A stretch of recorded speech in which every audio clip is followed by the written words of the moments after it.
So I've actually done 2 of these kinds of videos in the past. I did one in 2019, and in that video I used Rotten Tomatoes. And then I did one in 2021 where I used IMDb ratings. So I thought it was time for a little bit of an update. I can name even more movies that are low rated that I love because that seems to be common in my preferences. And today we're going to be using Letterboxd reviews. Surprisingly more difficult to find. I think it's also because I've done 2 parts of this video before, and I don't like to do repeats, okay? There's no repeats in this video, I don't believe. I don't think so. Actually, is there? So anyway, watch those other 2 videos if you want even more low-rated horror movies that I love. Also, I thought it'd be really fun to not only name the movies, but also read some of the negative reviews on Letterboxd, because Letterboxd reviews can be kind of funny. We're just having a little bit more fun with it this time. And today, as you can see, I am rocking my glasses. One, I just really wanted to be comfortable, but also this video is sponsored by Pair Eyewear. I am a complete convert when it comes to glasses from Pair Eyewear. I mean, we'll get to the actual frames in just a second, but look at this. I can't look at. Incredible. These are the Soto base frames, which I think are just a really cute style for me personally, and they are some of the most comfortable and durable, high quality glasses I have ever worn in my entire life, and I've been wearing glasses since I was in the 3rd grade. So the interchangeable top lenses are really just the icing on the cake for me. I mean, I was just so pleasantly surprised by the quality of these glasses and how comfortable they are to wear. And then this, I mean, it just changed the game for me completely. I also wear these sun tops every single day. I actually have 3 pairs of sun tops. Yes, I do. This is my 3rd pair, and I keep one in my car and I keep one in my bag. And then this is just a 3rd one for a backup that I keep in the house for when I go on walks and stuff. I love that the top frames are so light. They don't add any weight to my glasses because I'm someone who is sensitive to that kind of thing. And these are just still so comfortable even with the top frames on. Look at how cool these are, first of all. We need to get into the extra top frames that I recently got because these are awesome. These are the black top frame with citrine yellow lens. I also got the black frame with the celestial purple lens, which I don't know if they're coming up purple on camera because I have them on, so everything's purple to me. And then these are these silver reflective sun tops. The sun tops are by far my favorite tops that they have because they're just so convenient. Like I said, I wear them every single day. On top of all of that, I mean, that to me is like enough, but the fact that these are so affordable compared to most places where you buy glasses or like get designer frames, like it's incredible. The base frames start at $60 and the top frames start at $25, which I think is incredible. And they have really unique styles for everyone. They have 18 different base frame styles to choose from, and then over 400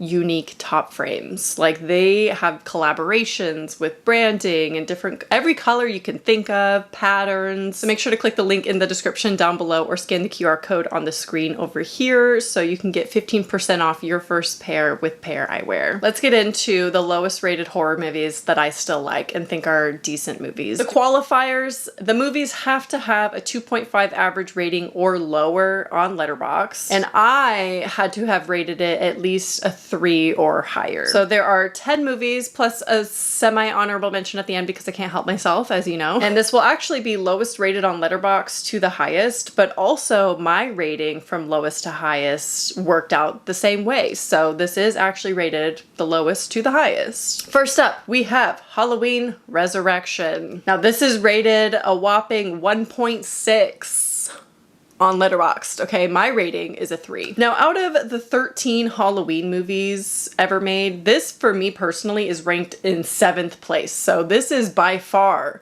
not the worst Halloween movie, in my opinion.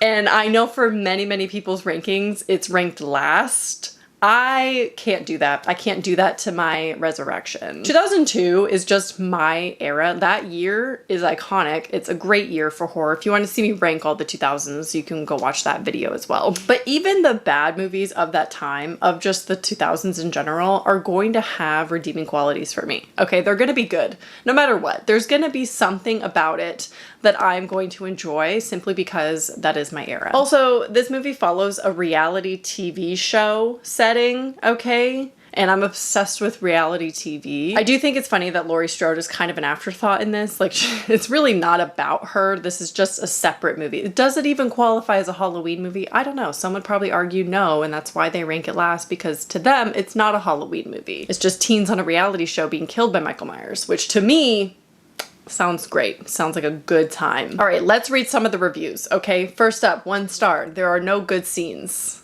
at all. Okay, half a star. This is a joke, right? Even though I love 2000s trash movies, this was just not good at all. Really unsufferable characters, and the storyline just isn't interesting. Then you're not a true lover of 2000s trash movies. If you can watch Resurrection as a lover of trash movies from the 2000s, and not see its redeeming qualities, then you don't actually love the 2000s movies. And I just love this review. Why does this exist? Because it can. Because it does, and it's good, okay? It sucks so much that it almost gets you to like it ironically. At least it's not bash my head into a wall bad. Gee, that's great. That's a great review. Honestly, if you think it almost gets you to like it, ironically, I think you do. I think you wanted to give this a higher rating. I think you felt that it deserved a higher rating and you want to like it, ironically, so you should.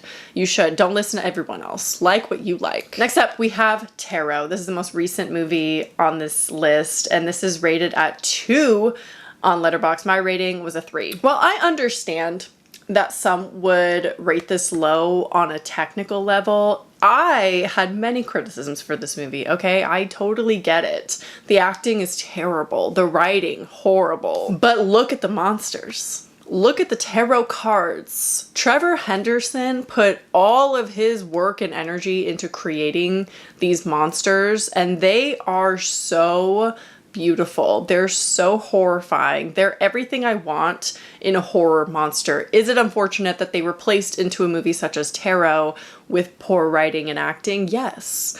But I'm gonna give it 3 stars just for the monsters alone. It deserves 5 stars for the monsters alone, honestly. Everything else isn't great. Sure, I get it. People are too blinded by the technicalities of this movie. This review, 1/2 star, written by ChatGPT.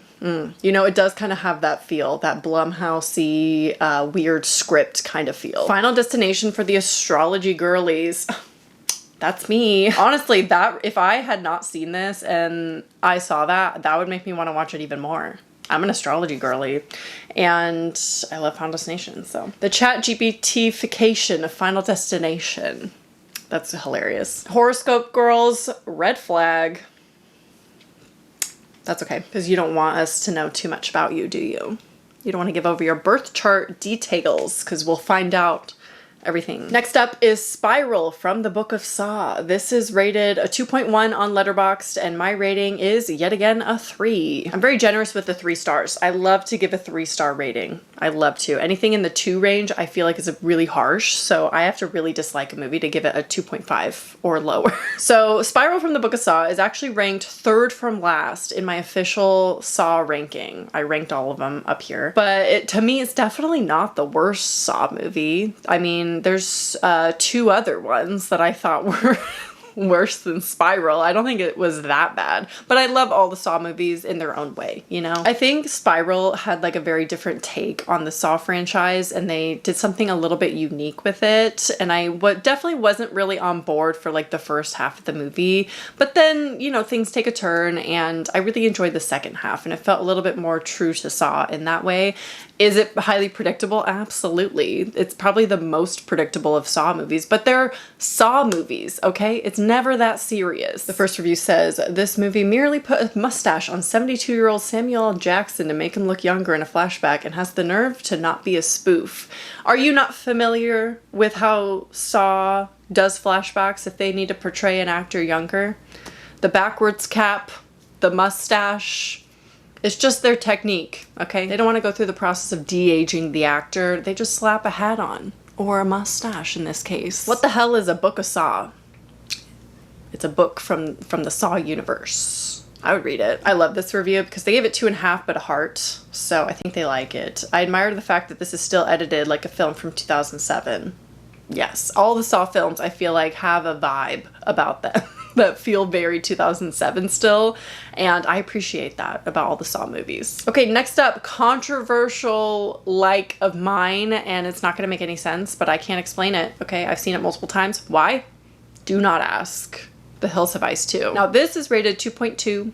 I gave it a 3. It's definitely not a great movie, and if you think the first one is disturbing, dare I say this one is even more disturbing. So this is obviously a sequel to this 2006 remake of The Hills Have Eyes. So this is, you know, its own original kind of concept going on. It's not a remake or taking any story from anything, but we're following the military in this one. So it's very different. There are a lot more disturbing scenes in this than the first one.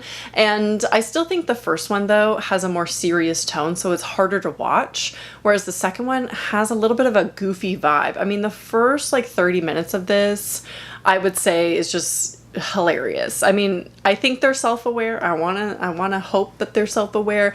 But yeah, in a technical sense, it's not the greatest. The first one was so impressive, so they took the only logical next step and made this a shitty direct-to-video action movie. It does lead more action. Yes, it does. Sometimes movies do that, and sometimes it works and sometimes it doesn't. But I think the horror is still there in this one because it's so dark and it's still so disturbing, and the gore is like still at a 10. So I think that's why it still works as a horror movie, in my opinion. Missed an opportunity to call it The Hills Have Two Eyes. I just thought that was really funny. I agree. They should have called it that. Half-star review. The Hills Have Eyes 2006, disturbing and unrelenting. The Hills Have Eyes 2, there's some guy in a porta potty and he dies covered in poo. That sums it up. No, that's just one scene, of course. That is in the beginning of the movie. The porta potty scene is foul. It's disgusting. Is horrendous, and that's what introduced me to Death of a Thousand Cuts, you know what I mean? That was definitely a film from 2007, as if that's supposed to be an insult.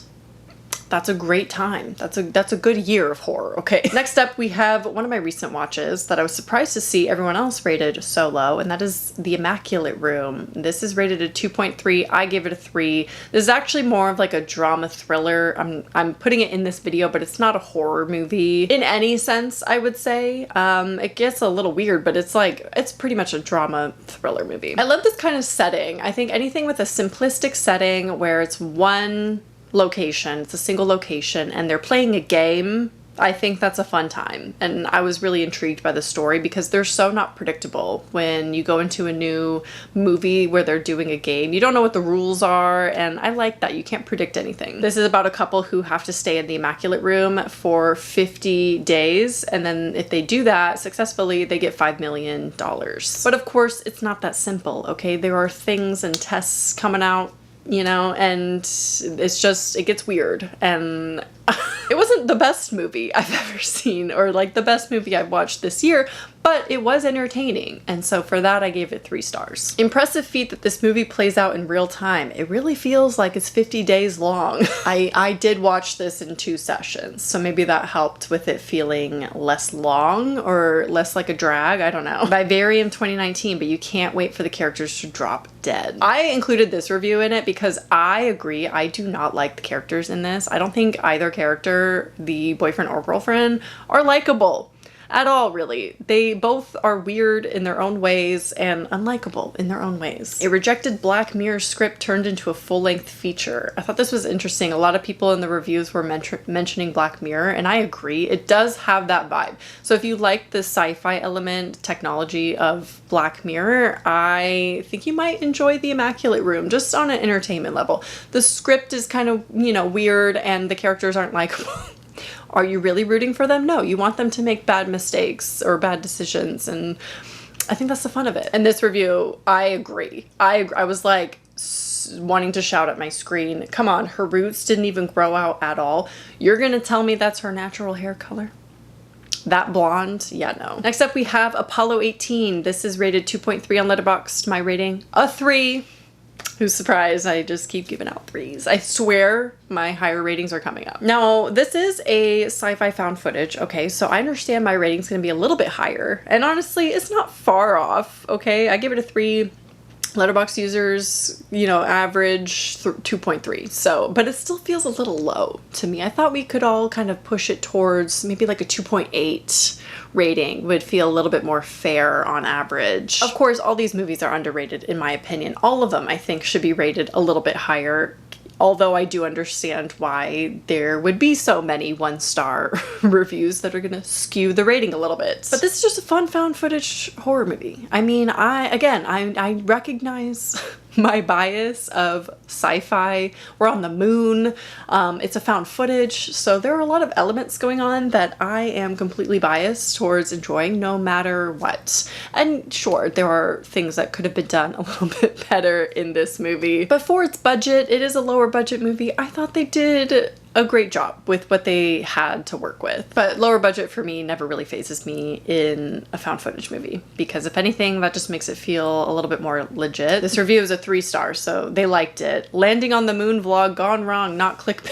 Just as a YouTuber, I thought that was really funny. A Trip to the Moon 2, Book of Shadows. I love how Blair Witch is like referenced in every found footage movie review section. Like someone at some point is going to bring up the Blair Witch Project. And in this case, the Book of Shadows, probably because it's the worst one of the two, but I still love Book of Shadows. So to me, that's not an insult, but they liked it. They gave it a heart, so I'm hoping that means they liked Apollo 18. A bad movie that's also weirdly watchable, albeit in a detached way, Killer Moon Rocks. I think that is a good review, honestly. It has technical things that aren't great, but it's watchable, okay? It is, and I wish more people would agree with that. I will not stand for this anti-moon propaganda. Okay, next up is another controversial movie that I don't know if I should have included or not, but I can't deny that I like Dashcam. This is rated 2.3, my rating a 3.5. I know, we're going a little higher in my ratings. I understand the low rating, okay, but I am obsessed with an unlikable main character, and I realized this maybe like last year, and then I look back at this movie and I'm like, that's why I liked this one so much and everyone else hated it. The main character is completely unlikable, but I want to recognize the reason why this one is different and why people don't like it even more is because she's kind of playing herself.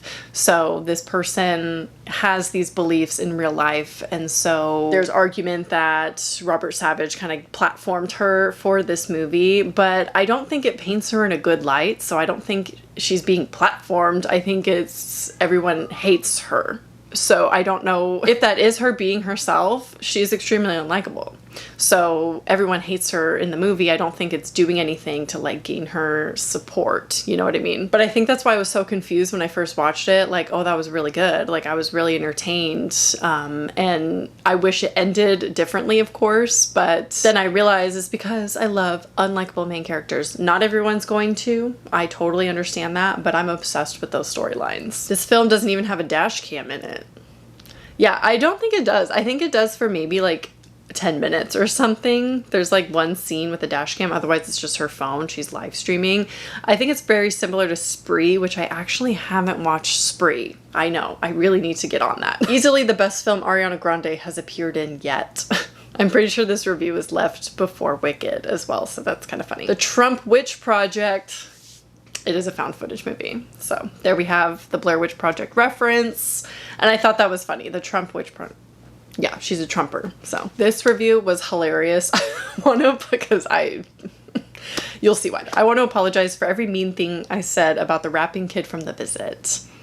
Agree. Yeah, her rapping in it is obnoxious. Totally. And we thought The Visit was obnoxious with that kid. No, doesn't even hold a candle. Next up is a movie called No One Gets Out Alive. I think this is still on Netflix, and this is rated 2.3. I gave it a 3.5. I really enjoyed this movie a lot, and I know it's based on a book, and I'm very curious about reading the book. It's such a unique movie to me. Like, I've never really watched anything like it. I've seen things kind of similar, which there's a review that mentions something, and I'm like shocked, and I don't know if it's true, and I need to look into it, but I'll tell you that in a second. So it follows an undocumented immigrant who moves into this really shabby boarding home. And then there are some supernatural things going on. It's weird. It gets really weird. And I'm not gonna lie, a lot of the funny reviews are spoilery, so I'm not gonna include them, but the funnier reviews, you know, they're on Letterboxd if you want to go take a look if you've seen it, but they're spoils. They're spoilers, so I don't want to read it to you here. So I'll just read you a couple of the reviews. This one, an 85-minute unboxing. Yeah, what's in the box? Okay, this one is the one that blew my mind. Did you know that this is the same universe as The Ritual? If you notice the news in the beginning, it was stated that 4 hikers went missing in the Swedish forest. If that's true, that is incredible, because they're also both books, so that would be awesome. I mean, I doubt that the authors collaborated, but it would be a fun fact if like the movies somehow overlapped like that. Next up, we have Stay Alive. This is rated 2.4 on Letterboxd, and my rating is a 3.5. It honestly deserves higher from me, maybe even a 4. Upon rewatch, maybe if I rewatch it this year, it would get a 4 from me, because I absolutely love Stay Alive. It is so fun. It's a video game, tech, early 2000s horror. What is not to love? Like, everything about this I love, except Frankie Muniz. I'm sorry. He's not my favorite in this. I think it is the underrated movie of the 2000s. Like, it is campy. It's, honestly, there are some scarier scenes, and they all work for me. There are jump scares, but it's like, I really like the horror elements, and I love a low-res game. Any game that came out in like the 90s or the 2000s, the visuals look so cool to me that I never mind, like when Ryan and I play older games, how they look. Like, I'm never upset about the graphics. I think it looks so good. And I just am so drawn to tech horrors before tech became more advanced because of how everything looks. I think it just looks so much cooler back then. There's a jump scare where it's just Frankie Muniz in a backwards visor saying, hey. There's a scene where a guy's washing dishes, but the dishes are red Solo cups. I beta tested for a while, some dude. And this is insane. Listen to yourself. Also some dude. This is a movie for hardcore gamers only. Unless you are hardcore, I wouldn't even watch it because the gaming is too hardcore. And lastly, Malcolm in the Mausoleum. It's just a Frankie Muniz reference. Okay, lastly, before my honorable mention, okay, so stick around for that, because that might be the most controversial of all. I was very shocked and appalled at the difference in rating between mine and Letterboxd. Anyway, lastly, for the main list is Unfriended. I think this one I mentioned before. I apologize if I did, but it's rated 2.4 on Letterboxd. My rating is a 4. Again, could it be a 5? No, I'm not going to rate it a 5, but still, that's definitely the highest difference in rating in this whole video. A 2.4 versus a 4. Now, naturally, this video was going to have many found footage movies, okay, because those are the most underrated in my opinion. I always like them more than the general public, than the general audiences, and I understand I'm a little bit biased with found footage. But to me, Unfriended is one of the best and most unique found footage movies. Like, it's just such a solid movie. I've gone into it so many times, so I don't need to defend it. Just know it's incredible. So this review asked a lot of questions, and I thought I would just answer a couple of them to clarify. So first up, why didn't they all lock themselves in the bathroom? They did. There is someone who locked themselves in the bathroom. You don't think that she can find you in the bathrooms? You live in the USA, grab a gun. It's a ghost. It's a spirit. It's a spirit. And she's not just, Laura's just not in the computer. Okay, she's all around. As you see, she's in the blender, she's in the curling iron, she's all over. You can't, anyway, maybe it wouldn't have glitched so bad if Blair didn't have like 27 tabs open all the time. The amount of reviews that mention how many tabs she had and how much was going on her MacBook and how their computer would have overheated were really funny to me. Yes, because chat roulette is the best and only option to call for help. I agree, random, but it's of the times. This movie does not age well technologically, but I think that is so fun because it dates it in the best ways. To go on chat roulette to try to get someone to call the police for you is hilarious, and you can't tell me it's not. Okay, so my honorable mention, not a horror movie, but one of my favorite non-horror movies of all time, Downsizing. What do you mean that average rating is a 2.4 on that guy? You wanna know what I give it? 5 stars. Downsizing is a perfect movie.